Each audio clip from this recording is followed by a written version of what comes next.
You're listening to Theater and College Hoops. I'm Subi. Alongside me is Taylor Damel and the Shark. We're brought to you by Dash Radio and the Barn Burner Podcast Network. Go subscribe on whichever device you use. I actually heard Dalton Pepper, former West Virginia big man, former Temple big man. Little nugget about Dalton Pepper. I used to play soccer with Mr. Pepper actually way back in the day in like 4th or 5th grade. He was already huge at that point, so I like to think that I somewhat contributed to Pepper's decent collegiate career. Dalton Pepper, he subscribes, so you should as well. Check out the website at thebarnburner.com. That's the-barnburner.com. And make sure to follow us on Twitter at CBB Theater. You should also follow me at Subi232 to find out where the Theat is. And make sure to follow Taylor at Taylor Damel and the Shark at _Shark_BB. Let's open the curtains. All right. So Friday is Valentine's Day. Taylor, I'll start with you. Any plans for this Valentine's Day with your old lady? Well, I had made previous plans to hang out with friend of the program, Jean Hutchison. And then I realized that it was Valentine's Day on Friday. I'm like, yeah, Friday, let's do it. You know, happy hour, no big deal. Just like, hey, let's kick it with the boys. And then I forgot that it was Valentine's Day on Friday, not Thursday. So just dinner. Where are we eating? What we eating? What we drinking? I mean, just wine. We're going to go to Grassroots here in Scottsdale. Did you ever go there when you lived here, Subi? I think one time for a work event or work dinner. Yeah, not bad. It's also not bad because when you try and make reservations like the Wednesday before Valentine's Day, you kind of just have to pigeonhole yourself into whatever's available. So that's what we're doing. Solid. I am actually the king of double booking and making plans and committing to plans and then realizing like 3 hours later or a day later that, oh shit, I'm already booked. I remember actually about a year ago, the guys, me, Shark, and a few others were planning a trip to Miami for Florida State Miami game. And I said, yeah, I'm in. And, Rachel was like, well, you know what? Why don't we look at our schedules first before you commit? And I said, I kind of threw a temper tantrum. I said, these are my boys. These are my friends. I get to answer and commit when I want. And lo and behold, I was actually going to 2 weddings that weekend, one of which I was in. So that backfired, and I did not go to Miami. Shark, what do you got going on for Valentine's Day? That's disastrous planning, by the way.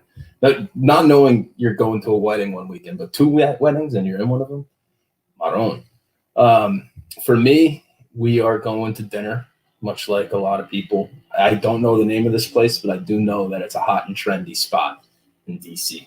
It's a sister restaurant of a very popular restaurant that recently opened up. So pretty much anybody who's anybody is going to be there, but we got a ticket. So I'll probably be sandwiched in there between Dwayne Haskins, John Wall, Mac McClung,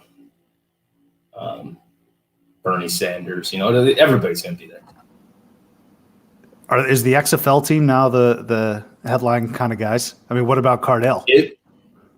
Cardell might be getting a seat at the table soon. I didn't go to the game, but it did. Most of the bars, at least in downtown DC in the happening districts, like it was on every single TV.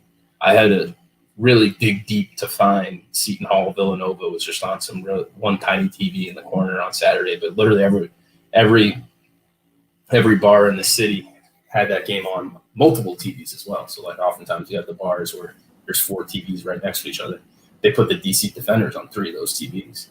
And I was like brokering a arms race to get the Nova and Seton Hall game on there, but I found it. Good. I'm glad. For us, I'm actually going to a cocktail class at the bar across the street. So I'm going to try and do something other than just put like half of a Solo cup filled with Captain Morgan and Coke. Figure out if I can get any better at that. And then I'm going Italian, baby.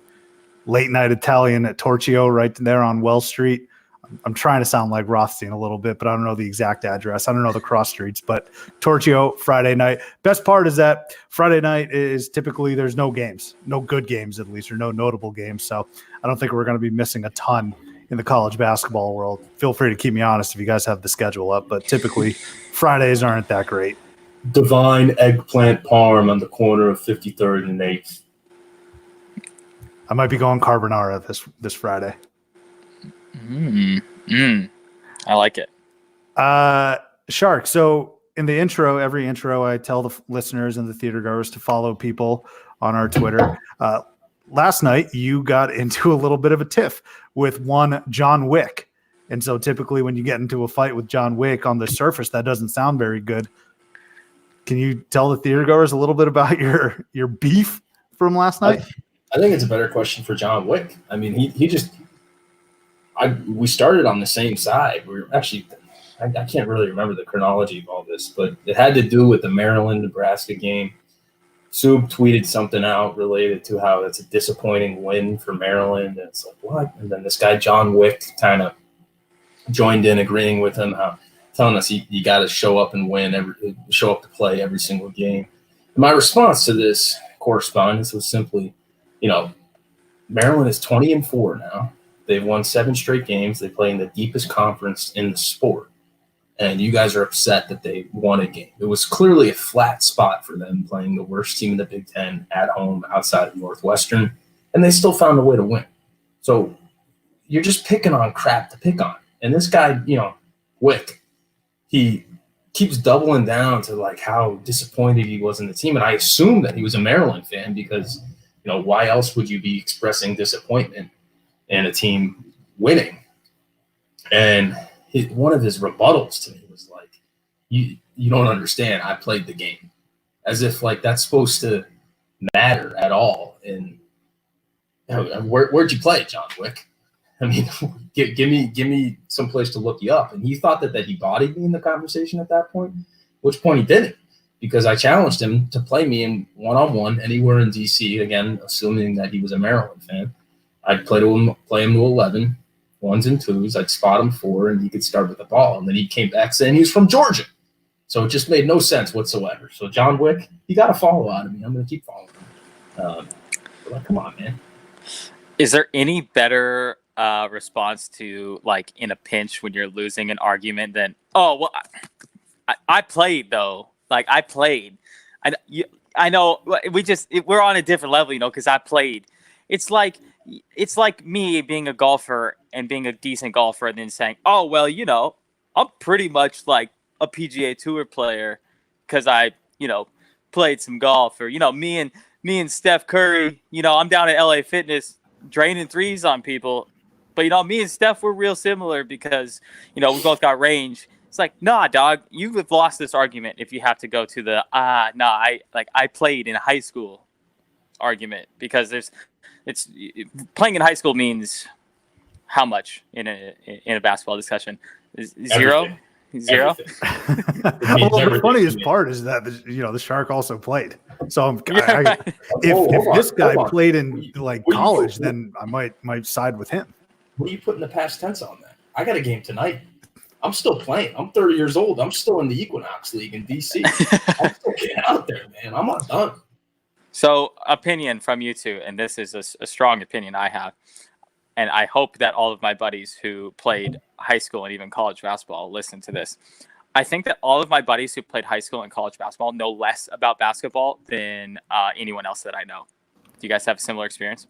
I actually do have a similar experience. I'm glad you brought that up. There's actually one person in mind that I'm thinking of, and he might be listening, so I'm not going to call him out. But every time I talk basketball with him, it's just very surface level. And I'm not trying to sound like I know everything. I'm not over here acting like I'm John Hollinger or Rick Bucher or anything like that. But it's just, there's no real in-depth criticisms or in-depth thoughts on the game, which I feel like we can somewhat provide. And he's a player. Yeah, exactly. It's SportsCenter. It's whatever they watched on SportsCenter the previous night. I had an argument the other day with one of my friends who initials are CG and is a high school basketball coach in Alaska. And he was telling me that he thought that Andrew Wiggins and Draymond Green played a similar game. Yeah. And I said, are we talking about the same Andrew Wiggins and Draymond Green that I think we're talking about? Or like, are we referencing other Andrew Wiggins or Draymond Greens that I'm just unaware of at this point. See, I take a different approach to this. When I meet new people that I become friends with later in my life that haven't known me for a while, I'll almost put it out there as like a disclaimer, a warning. Like, if we're going to talk college basketball, I have an inappropriate amount of knowledge about this that's going to probably be disturbing to you, and you're going to think I'm very weird. So I'm going to get this out here right now. You know, watching March Madness on Thursday and Friday of the opening weekend, it's a different experience for you than it is for me. You need to understand that. So if you want to meet up and catch the games, then you got to know this up front. And it's definitely embarrassing as I say this out loud, as if I'm like a recovering meth addict or something right now, but it is a crippling addiction in mid-March. This sounds a little bit like I'm so smart, just ask me how smart I am type of It is. Oh no, yeah, I'm a complete asshole about it. I'm not going to deny that, but it's also proper expectation setting, because you want to have a good time out. You want to enjoy some of these games. And if, like, a perfect example, right? If you're out and everyone's going crazy and clamoring about the XFL debut, but if I'm over here and I just say to a casual bartender or fan, hey, I want to watch the LSU Auburn game, even before it got crazy, I feel like I'm going to get crazy looks, right? But you need to know that an LSU Auburn game to me is like a religious experience almost. You don't know what kind of connections I have on that Auburn bench. You don't understand that I'm looking at the game within the game. I'm looking at Bruce Pearl just as much as I am Isaac Okoro. That type of in-depth analysis. People shouldn't be prejudiced about what people care about. You know, that's what this country's all about. Just like I'm not going to stop someone from practicing Islam or Judaism or anything like that. Don't stop me and don't make me feel bad about what I care about right here. This is a big deal. What's the word for it that the kids say nowadays? Gatekeeping? They're gatekeeping like college basketball? Or are we gatekeeping college basketball? I call it the legal term discrimination. I don't want to be discriminated against here. So I have a theory that goes behind this, if you guys would like to hear it. I'm going to say it whether you want to hear it or not. But it's the same reason why I think that, like, college basketball reporters don't actually know as much as they are led to believe by the national media. It's because they're at one game. So, like, the players with people that we know that grew up playing basketball or still play basketball, they're practicing every night of the week, or they're coaching every night of the week, or they're at games every night of the week, which means they're not actually watching anything other than the game that they're at. So take any of the sideline reporters or color commentary guys or whatever. We look at them as experts, which they are, but they can't be as well-versed in the current landscape of college basketball as maybe observers who are from afar, because they are in their arena hours before the game, calling one game, and then hours after that game. There's no chance they can put their eyes on more than one other game than the one they're calling each and every night. Whereas, again, not saying that we are quote-unquote experts, but we can literally watch like 12 games in a night and have a good view of everything that's going on, rather than the game that's just right in front of us. I'd say the closest one to that is Rothstein. Even when he's doing sideline games and when he's covering games, he's on his phone. I feel like Rothstein actually doesn't even get to watch like a cumulative full half of a game that he's watching live. So I think the closest one we got to is Rothstein, but generally speaking, I agree with your position there. And we'll get to Rothstein here in a little bit, but first, in the spirit of Valentine's Day, we've got 3 teams, guys, that are mid-majors, right? And I think a lot of the country has fallen in love with at least one of them, maybe 2, and maybe even all 3. And of course, this is theater, so I'm going to liken this to a great film, an all-time film, underrated comedy, which is Not Another Teen Movie. I'm talking, is this what your generation considers humor Oscar Wilde? Oscar right? Wilde. Thank you. I appreciate that. But the way I look at this is these 3 teams, Dayton, SDU, and Gonzaga, individually, are like Laney Boggs. They're ugly ducklings. When you take a step back and look at a mid-major, you think that they're not going to be that good. They're not that hot. Look at them now. Laney Boggs, she's done her hair. She got rid of the glasses. She's no longer an art freak. This is what Dayton, SDSU, and the Zags are. So I'm going to open it up to you guys first and foremost. Shark, of these 3 teams, who has the the inside tracker, who do you think has a better chance at actually lifting the trophy? I think all three of these teams have a serious shot at going to the Final Four. I'm talking lifting a trophy.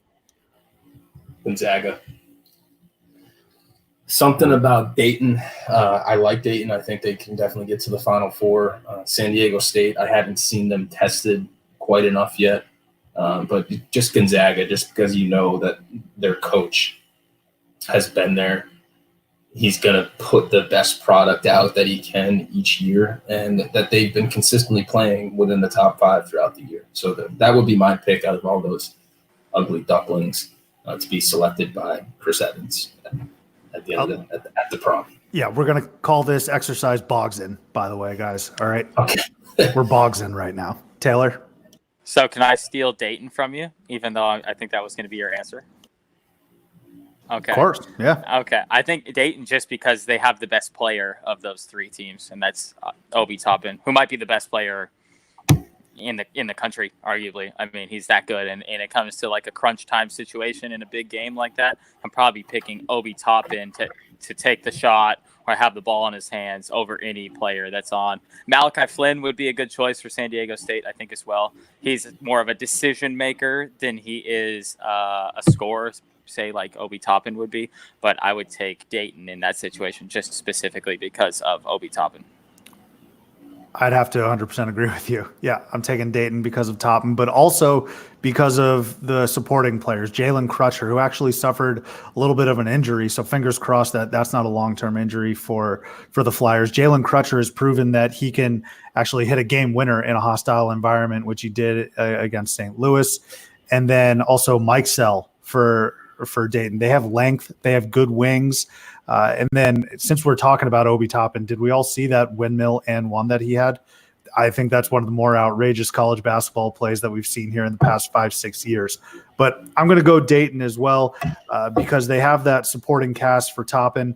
But in addition to that, we saw what they were able to do in a neutral site all the way in Maui against a top 5 team, a team that I think is still the best in the country in Kansas. And they went to overtime with them early in the year. So I'm going to go Dayton, and then right behind them, very close, is Gonzaga, only because of the pedigree and what Mark Few has actually built. They even like Petrusev and it's not Timmy. They have fucking Tilly and Timmy on Gonzaga's team. So those two guys, Petrusev and Timmy, are really good. It's not just two, though. Let me jump in real quick there, Father, because we're focusing on individual players on the other team. Gonzaga's got 7 guys that average in double figures. Timmy, Tilly, Petrusev, all these guys, and they all play a lot of minutes too. So for the narrative, you got to pick a team that has one guy that you can ride to the finish. Well, Gonzaga is kind of the opposite of that. I like to say Oregon's deeper than a Lou Malnati's. Gonzaga deeper than a Robert Frost Poe. Wow. But my only argument to that would be, do they have 7 players that finish or that average double figures if they play in even a conference like the A10, or extrapolate that to like a Pac-12, Mountain West, because even harder. There's no chance that they would have 7 players averaging double figures if they played in a major conference. 0 chance. Oh, I thought you said would those players average that in a different conference? No. I'm saying these guys. They wouldn't average. Yeah, right. They wouldn't average 90 points a game if they played in the Big East. Each one of those players probably would average double figures in the A10 or in the Mountain West, or whatever else conference, because that's what I'm getting at. Individually, but not on the same team at the same time, though. Well, they're doing it right now. Well, yeah, in the Children of the Poor conference, that Mr. Empty Stats himself is telling us how Gonzaga is so deep when they play. What are you talking? When they play John Wick in conference 18 times a year. BYU, St. Mary's, and plus they're playing in Spokane or Spokanoke or whatever we're calling it on this episode. That's an Easter egg for you guys listening later today. They're playing in a tough environment right there. Yeah. I get your point. In front of an average of probably like 2,200 people per game in gyms the size of like your guys' high school's gym, I think. Yeah, Shark, I agree to going back to your SDSU point. I agree that they haven't been challenged yet, but they are still undefeated. And they were only leading New Mexico, who's not that great, but I think they only had 7 losses on the year. They were leading them by 2 at halftime and then just turned it the fuck on and ended up winning the game, I think, by 23. They have some ball players as well. The only thing that I'm apprehensive about with SDSU is that they're going to go the route of Wichita State, I think, in 2014. When they almost went undefeated, and then they had to play an 8-seeded Kentucky in the second round. That's what I'm afraid of for SDSU. Do you see a similar fate happening for the Aztecs, Taylor?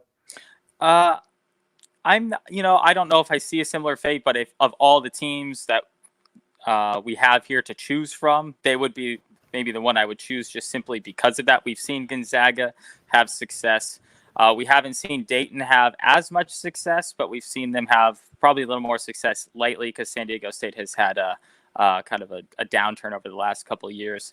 And yeah, would you consider the Mountain West to be similar to the West Coast? Who was Wichita State? What conference were they in at that time? Was it the It Horizon? might have been Conference USA. Or were they in Conference USA? Because they've switched like 3 times. Yeah, I forget. Yeah, okay. So or American Athletic. I don't know. Yeah, they switched. I feel like they've switched like every other year. But I do think that Malachi Flynn is good enough to potentially stave off, a first 2-round elimination.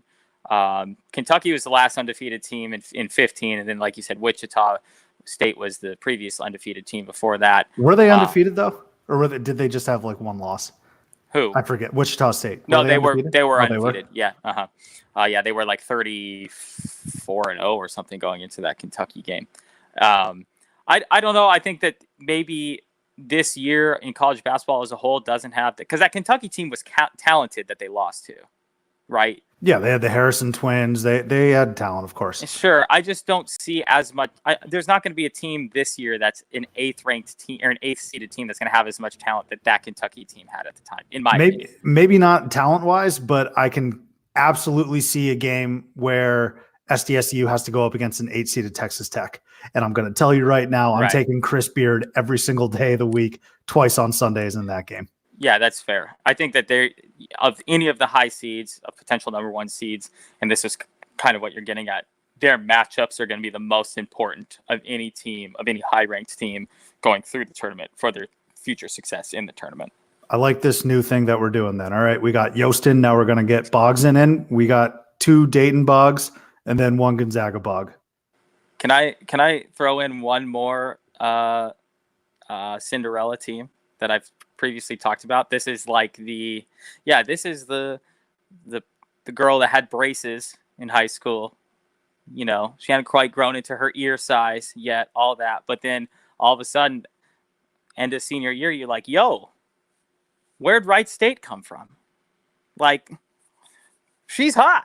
What happened? How did this come? Hot? Like, these 3 teams are rockets right now. Lainey Boggs is going to win like the homecoming queen or whatever. I'm not saying they're national championship contenders. I'm saying they're the ones that rise quickly through there where you're like, oh wow, wait a second, where did they come from? And because it's Valentine's Day week, they are led by my boy Loudon Love, 16-10, white guy with dreads.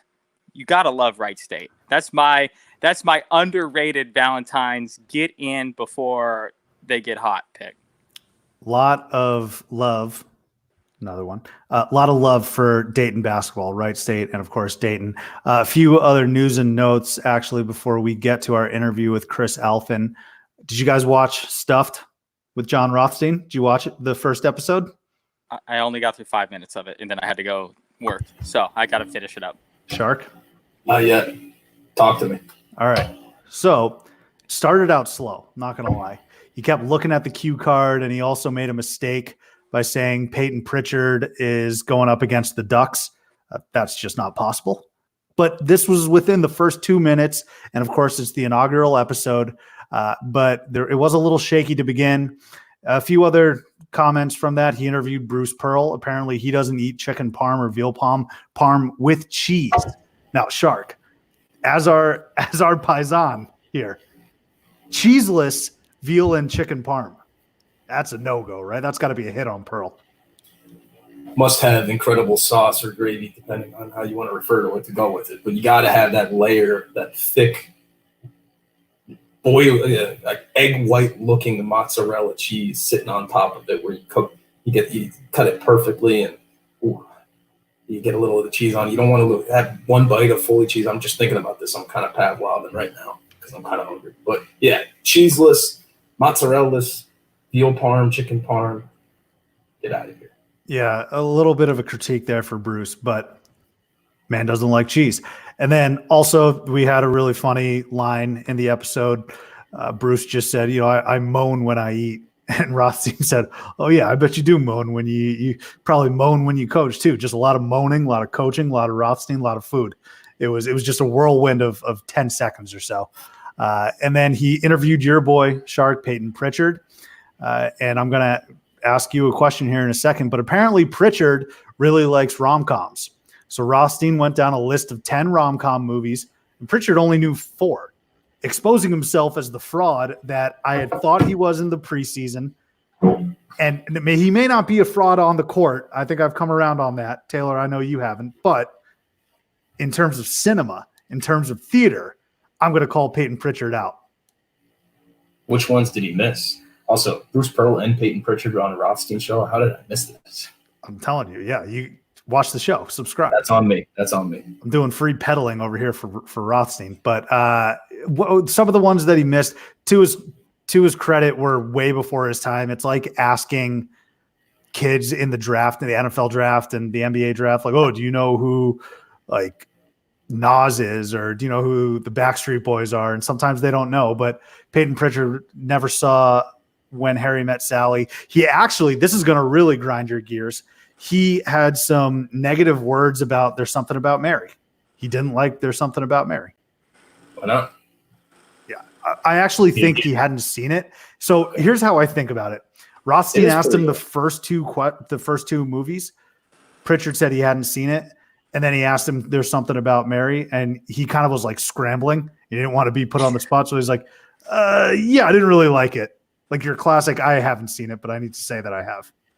Well, can you run through which 5? Do you, off the top of your head, which 5 they were? I think it was There's Something About Mary, pending. And then I think he said, what's the movie? Fuck, I forget. I can't remember. But he didn't have 6. So, Shark, my question to you is, you got a favorite rom-com? Romantic Day on Friday? It's theater. Ooh, favorite rom-com. How to Lose a Guy in 10 Days is pretty money. When you got McConaughey looking across the table and when he drops bullshit, just a perfect delivery and a perfect kind of, I guess, metaphor throughout the movie as well. That's how you write a rom-com right there. When he drops the bullshit on Kate Hudson. Bring it back to the Oscars as well. 13 Going on 30. The performance from Mark Ruffalo in 13 Going on 30 rivals that of Al Pacino in The Godfather 2. Incredible. I should have done a little bit more, maybe 3 minutes of that on my 15-minute soliloquy on Tuesday. But those two immediately are jumping to mind. There's countless others. You can always rinse and repeat, run those back. How to Lose a Guy in 10 Days was one of the movies that he had asked Pritchard. I can't remember if he said he watched it, but that was on the list. Taylor, you got a favorite rom-com? I'm going to go with Crazy Stupid Love. Great theater. Big fan of that one. And then actually kind of a little bit out of left field, It's Complicated. Also, well. Yeah. Great theater. I think on both of those would maybe go with a third if I needed to. He's Just Not That Into as well. I love those movies, Taylor. Actually, Valentine's Day is another one of those type of movies where you have all these different storylines. It's almost it's almost too cliche though. It's just if the titles were something other than New Year's Eve and Valentine's Day, it's almost like too cliche. rom-coms are like by Yeah. definition like cliche type of movies, but still great theater regardless of that. This is the only like subsegment of the theater world that I actually have literally any input in at all. So, Raise your hand. Give us constructive feedback. We'd love to talk rom-coms some more. That's fine with us. The movie that you just referenced, though, is just not that into you. Top 5 worst characters in all of cinema, TV and movies, actually, is the girl that's the girl that's obsessed with Justin Long. oh, That 100%. girl is the worst. Oh, She I like sucks. her. I thought you were going to say E. E was terrible, just thirsting over Scarlett Johansson in that entire movie. Yeah, he is the same guy that he is in Entourage. He's just a No, he's he a puppy. had some balls in Entourage. In this one, it was just a little. It takes him a lot of time to grow those balls in Entourage. But no, the girl that is pursuing Justin Long, she's the one. She's the puppy. Yeah, she sucks in that movie. Yeah, I thought it was cute. You know, it's cute. It's good. I don't say cute a lot. She's I'll so give that a- blind. So blind the whole episode. Come on. Get a grip. Guys, Can I give a shout out this year? So I guess a recent one, the one with on Netflix with Keanu Reeves. Always Be My Maybe. That one delivered as well. It did. Especially with that cameo from Reeves. I mean, that was jaw dropping. And then one last news and note. Previous episode, again, this falls under the Kiss of Titch category. I'm starting to hashtag it so I can get a nice category of how we've impacted and spoken things into existence. Last episode, we discussed Noah Eagle and Ian Eagle. And wouldn't you know it, the Clippers, I think, were playing the Sixers the other night. And Noah Eagle is apparently the radio guy for the Clippers. So as we know, Ralph Lawler, legendary Clippers broadcast guy for TV, retired last year. So they picked someone from the radio booth to go to the TV booth, leaving an empty seat. And lo and behold, Noah Eagle, he's in there. 22 years old, man. That's the dream right there. That's incredible. He sounds like he's 40 years old, though. Yeah, I don't think you can claim nepotism or anything on this one. The kid's got the voice of an Iron Eagle. So just keep running that for another 40 years for us. Yeah. I'm going to go ahead and say what I said in our group chat, and that he's soaring through the field, if I may. I'm doing puns. We could probably go to say that he has a great eye for basketball if we wanted to. Dad works for CBS. Keep going. Keep going. And that he should be protected at all costs. And that hopefully he finds a good nest as the host of, the voice of a college team here real soon. Now, was this straight off the tongue? Was there It was. any prep involved? It was actually. That was right off the top right there. That's why we're the best in the biz. Can't shoot me down when it comes to bird puns, Sue. So shoot you down? Yeah, I'll give it to you. All right, let's go ahead and get to our interview with Penn State diehard fan Chris Alphin. But before we do that, a message from the Barn Burner Podcast Network. Thanks again to Chris Alphin for jumping on the program to talk Penn State. Every fiber in my being was laughing when he couldn't pronounce Spokane. Because people actually right now, people don't know, and Taylor, you're the resident Pacific Northwest guy. People don't know if it's Spokane or Spokane, but somehow Alphin introduced a third pronunciation, which is, I'm forever grateful to him for that. I mean, I've heard Spokompton a lot. I have relatives that live in Spokane, as I just referenced there. But yeah, I've never heard anyone go quite off the rails with the pronunciation of a name quite like Alf just did. Love them. I'm such a big Penn State basketball fan now. We add them to the list. Iowa, Auburn, Penn State, Illinois, Maryland, Oregon. These are our guys. We pretty much kicked Arizona off that list, haven't we? Yeah, well, they just disappoint. But what doesn't disappoint, where am I? Taylor. So because we are a Penn State podcast now, Nittany Theater, I don't know where we'd go with that. But where are we? Or where is this guy? It's Taylor Battle, the lead point guard, best player on Penn State's 2011 team, the last time they made the NCAA tournament.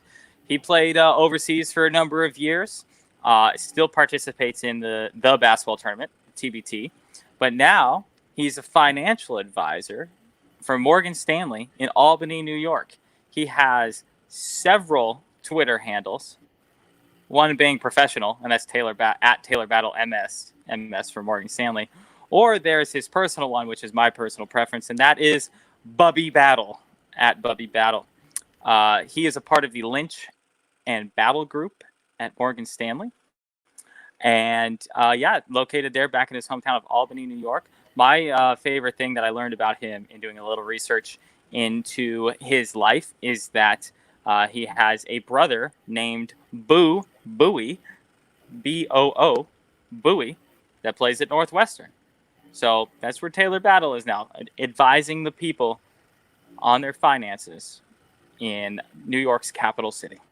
Either real estate or finance. If you're not going to go be a professional athlete somewhere, that's where you can go into the world if you're a college basketball player, notably.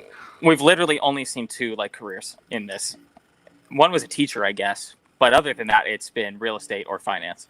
Very even true. No. Lee Humphrey was in HR. Oh, that's right. Thank you. Yeah, you're right. All-time leading three-point shooter, 2 rings, all that. I'm in HR now. Shark, you got a hug for us? Yeah, I'll give my hug. Before I give this hug, I just wanted to say Taylor Battle, when you look at his LinkedIn page, doesn't even really brag about being a basketball player at Penn State. Just says I was there from 7 to 11. Didn't even mention the basketball team. Humble. That's the kind of guy that you want handling your money. No, you got to click the more information on. No, I did. But he said he was a professional basketball player for 7 years. That it was just overseas. He didn't even specify why. Yeah. We might. 2-time first team Big Ten selection, 2009 NIT champion, 2009 that's World Championship games ever. That's all-time leading scorer with 213 points. No, but you're right. Humble. He's just humble. You know. Fine. I want a guy that's cocky handling my money as well. I'm going to argue it no matter what for Taylor Battle. But anyways, my hug is going to go to Marsha Blackburn. You might not know that name, but she is a U.S. Senator from Tennessee.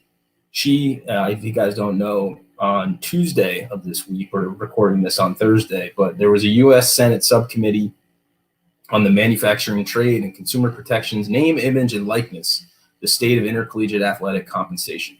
And basically what that meant was Mark Emmert, the NCAA president, had to go sit in the chair that we saw, like Brett Kavanaugh and other various folks that have had to sit in front of the Senate subcommittee, testify, and just receive a bunch of questions from uppity senators asking, trying to get sound bites. But I kind of like what this senator from Tennessee, Senator Blackburn, mentioned, where basically her opening line was like, we talked last week, but I have to tell you, I was so disappointed in everything you said last week. I was like, all right, you're getting after it. Mark Emmert, it was not an easy afternoon, but my hug's going to go to the senators for getting after these guys. Vicious. Sharp. That's what we look for in our senators. Taylor, you got a hug as well? Yep. Not leaving Penn State. Staying at State College. Jesus Christ, man. The second half of this program has just been a deluge of Nittany Lion. Hey, once a decade, okay, we get the opportunity to talk about Penn State basketball. As Alf just said, this is only the second time in his life. But this, if I was a college student, and I'm sure you guys would agree with this, would have been a monumental type of evening for us. And that is a bar in State College, Pennsylvania, Champs downtown. They offered $1.13 Bud Lights as well as 13-cent Tot nachos while they lasted, $2 Red Bull Dread Bombs, and then after 10 p.m. after the game, because Penn State was ranked 13th, 13-cent beers for the rest of the night. If you guys can't support that, then I'm not sure what you can support, really. Does every university, is it fair to say that every university or college has a bar called Champs? Yeah, actually, you have to. And every mall has a Champs too, but not doing the same thing that this Champs was doing. I'm pretty sure in every place I've ever lived, there's never been a bar called Champs. So maybe you guys just flock in the Southwest, I guess, just has a lot of them. Penn State is pretty Southwest, so yeah, you're right. But where you guys are talking, you guys have spent your time in the Southwest. Does everywhere we live have Champs? That's what I was reading. I'm pretty sure every college or university has a champs. So I'm pretty sure it does. That's my rebuttal. So I think what we need to do is once we get our sponsor to replace Blue Note Bourbon, we need to go to every single campus, check out if it has a champs. Yep, there is nearest a champs in the vicinity. There's a Champs sports saloon here in Phoenix, with 6 miles from ASU's campus. So not quite on campus, but there is one here as well. Find your nearest one of the DMV area, Shark, and you can get actually, or we can go down to Georgia. Maybe grab a picture with John Wick. I'll stick to the Buffalo Wild Wings. Thank you very much. All right, I will finish it up now with 2 quick hugs. First of all, Breon Tyree, Ole Miss guard. He dropped 40 points against rival Mississippi State, and it seems as if Kermit Davis and Ole Miss is trying to just play spoiler for a lot of these SEC teams on the bubble. But Tyree is a name that not a lot of people have heard. You could argue that he's the best scorer in the SEC right now. So hug for Breon Tyree. And then also a legitimate hug to Ayo Dosunmu. Injured himself, very last play, Illinois versus Michigan State game. And I hate to say it, but it is now officially danger time for the Brad Underwood Coach of the Year, Big Ten Coach of the Year, because of what Alfin just told us and Pat Chambers in the season they're having, Steve Peichel, even at Rutgers. So these 2 losses, remember this weekend, if Underwood doesn't win Coach of the Year, Maryland and Michigan State at home, both games where Illinois led either very, very late or had a large margin, and they didn't pull out the victory. So, but this is me being selfish. True hug to Ayo Dosunmu. Well, I'm in your support. I don't think we expected Illinois to win the conference for him to win the Coach of the Year anyway. So I don't think you're dead even if Illinois doesn't win the conference. Not dead. Danger zone, though. Okay. It's now in trouble, officially in trouble right now. So are you thinking Turgeon is potentially the Coach of the Year candidate now? Lead? He could be. Fuck, if that'd be my word. If I have to come on this program with a Turgeon and Willard and face the Shark, I mean, I might just give up the program. As Peyton Pritchard hits a 3 to win like the Pac-12 tournament too, all happening the same day, just the downfall. The Titch foundation starts to crumble. So you're saying this out loud, and I hope you're finally starting to realize that I am on the money this year. I am hot. All right. I am drilling each and every one of these picks so far. Oh, yeah. Start respecting. No, see, you saying that out loud actually just gave me newfound confidence just right now. So we're still riding the Underwood train, but we wish you a wonderful, lovely, happy Valentine's Day on Friday. Make sure you listen to Outkast's Happy Valentine's Day. I do that every single year. It's a great song. But thank you for listening and enjoy the rest of the week in the games.